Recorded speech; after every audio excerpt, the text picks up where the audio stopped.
Hello, my name is Thomas Heatherwick, and I'm the author of Humanize, and I'm absolutely thrilled that the book has won the Best Lifestyle Award from the Open Book Awards.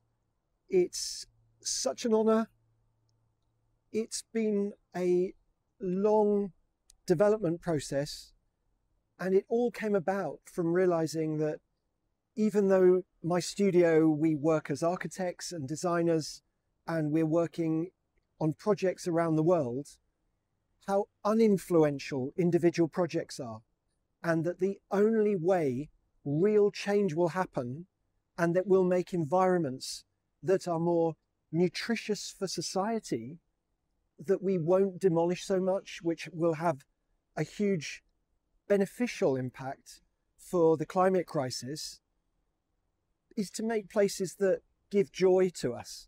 And that the only way for that to happen is not for our industry to keep talking to itself, but instead to create a societal wide conversation, because that's the only way that leaders are supported to fight the forces that create bland, characterless, this epidemic of boringness that we've had in cities that's bad for our brains, bad for our health.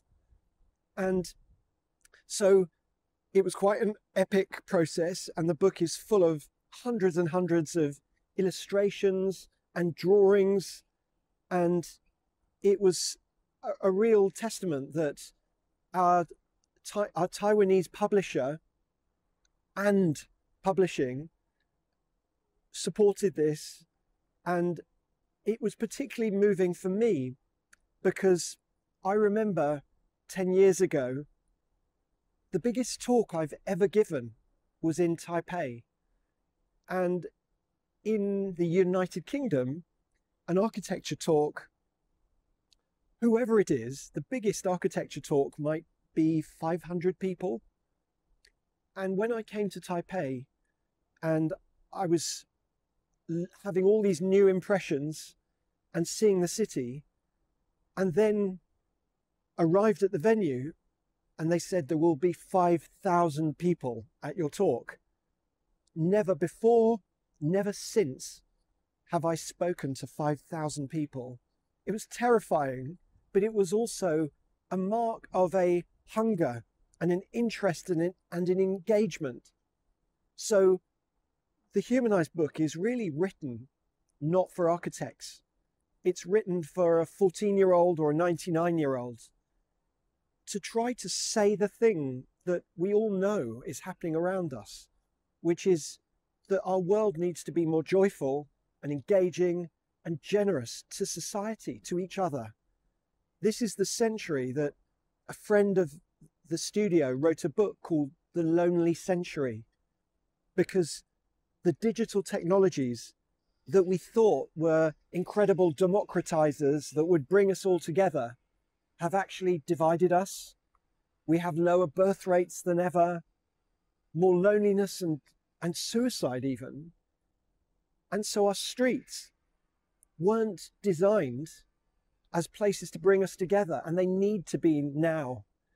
And so Humanize is a love story to each other, to society, about how beautiful it is when we are motivated to leave our homes and not just do all our shopping at home, not just study from home, work from home, and to be entertained from home, and then be toxic and horrible to each other online. But to see your fellow human, how amazing that is, and that humanity needs to be reflected in our world more than ever. And I do believe that Taiwan is a place that could lead that and show us how we humanize our cities and towns, how people who are the property developers, city planners, and architects, how we are in public service. So thank you so much for this amazing platform, for a book that's plain speaking, that's not for one industry, to have that launch pad, it's so appreciated. Thank you.